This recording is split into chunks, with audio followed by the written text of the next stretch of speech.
This symbol has been appearing around Las Vegas.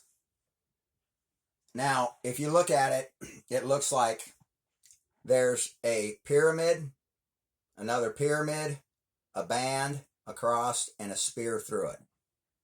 So it looks like there's a band across here, a band across here, and a spear, and a triangle upside down, and a triangle above. I think if you can look, this is approximately what you're seeing. A spear through a triangle going down and a triangle going up with a band going through them both. This symbol has been appearing around Las Vegas. It stands for water and earth meeting air and fire. Things originating from the sky. The joining of opposites. Life and death. A warrior's readiness. A warrior's readiness. And the spear tip represents the cycle of life, like providing for a family and the death of the catch. Apparently this spear on the ground, we are the catch. The people here on the ground, we are the catch. They are spearing us to the ground, and the handle is held by the hand of the divine. Earth and water meeting fire and air in a cycle of life and death, the joining of opposites, things originating from the sky. And the spear tip represents a warrior's readiness to spear its catch to the ground. Buy low, sell high. Well, if it's buy low, sell high, then how come people can't get their money out of BlackRock right now? People bought a house for $70,000 and now it's worth $700,000, and they did absolutely nothing. But now we have to buy a house for $700,000 and not $70,000 like them, and we're supposed to be able to make the same moves when we have to pay $700,000 for a house when they paid $70,000, but minimum wage is the same as when it was here. Something's going on.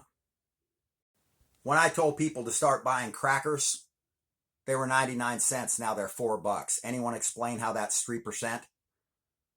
This is robbery.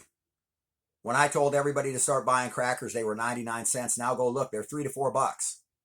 There's a reason why this is going on. If I buy a box of crackers and I can get you to buy me another box to put downstairs and I get to keep another dollar just for fun, how's that not a great thing if I'm the one controlling the price of crackers? These people got underground bunkers to save them from things. They are telling us that we can go to a FEMA camp at some point when things get too rough. Take a look at a FEMA camp. There's a man.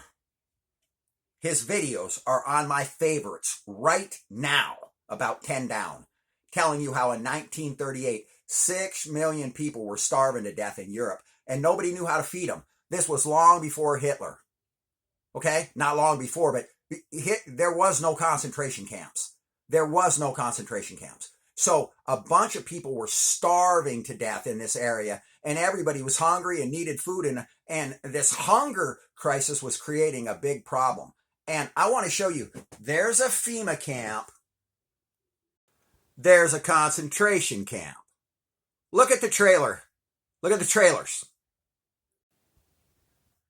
FEMA camp. Concentration camp. FEMA camp. Concentration camp. Now, I want you to go watch this man's videos about 6 million starving people in Europe that needed food and water and help. Did they go to these things thinking they were going to get food and water and help voluntarily? We saw trains of people going to concentration camps. We just saw trains of people coming to America. They weren't being brought here under force. So we just saw trains of people coming to America under the Biden administration, very similar to the trains we saw in World War II.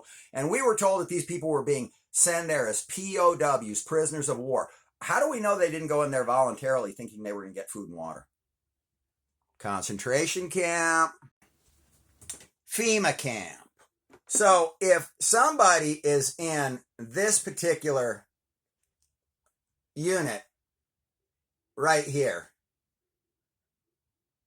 how does he know who's in this unit right here? And if they're a family in this unit right here, how would they know what family's in this unit or this unit or this unit or this unit? Because these are housing units. So if I look around here, what don't you see? Anyone or any movement or anything. So I've already been talking to people that have been inside these camps. One person claimed that a family member died of stress inside one of these units before anyone would come to help them. Their family member had been dead for hours before anybody came in. You never know who your neighbor is. Whenever they let you out, you don't see anyone. So you don't know who's in the thing next to you, or if they were there and now they're gone and someone new's there and now they're gone. So you have no way of knowing who's your neighbor. If these are camps, friendly camps, why aren't there a bunch of people out here doing stuff together? Why aren't there a bunch of people out here having fun and playing like it's a community? Because it's not a community. It's a prison camp. Right now, I will tell you I'm being starved to death by the United States. The replacement theory is true. Illegal aliens have arrived. They're working all over my streets. I applied for jobs out there. Nobody wants to give me a job. Why?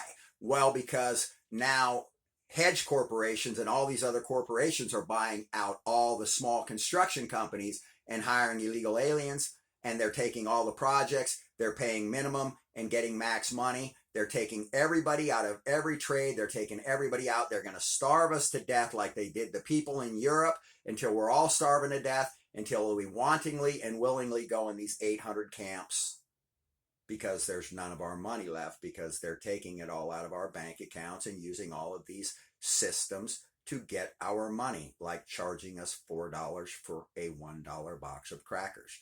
That's going to make your money disappear. And when you have no more money because you're a stupid sheep, then you're going to willingly and wantingly take your house and give it all back to them, which is exactly what they want. And then you're going to go into a camp, which is exactly what you're doing everything exactly what they want. And then they're just going to write a book and lie about it and say something else happened and show it to everybody else in the future. And then they're like a bunch of dumbasses going to believe that, just like the dumbasses you are believing this. 99 cents to $4 as a Cessna plane flies over my house. I'm being surveilled by the very same men who are stealing my massive amounts of income, putting this out, warning all of you while I get $0 ruined, robbed, and have my entire life ruined, so I can tell you people about all of the bad things that are about to happen to you while I get screwed over, robbed, ruined, and don't have a buck in my pocket. Thanks a lot for supporting Poleshift Alert. Not one of you have ever helped out Poleshift Alert. Not one of you ever donated to our cause. Not one of you have ever tried to help us. You're disgusting. I'll bet you wouldn't even give me one of your fucking $4 crackers after all the shit I did for humanity. You disgust me, human beings. You hate each other.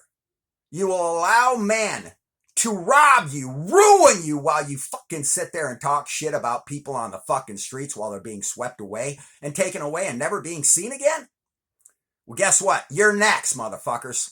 You're next. You're all going there, and you ain't coming back. And you know why? Because you're a bunch of idiots that don't give a fuck about nothing except your goddamn self. You wouldn't give a fuck if they were concentration camps as long as you weren't going in one. Guess what? You're just next. All of you Americans make me sick to my stomach. There's nothing American about the way you're fucking treating people at all. I'm a proud American citizen trying to help out Americans who wouldn't even help me. The United States government may or may not be your friend. Who would know? I wouldn't trust anyone.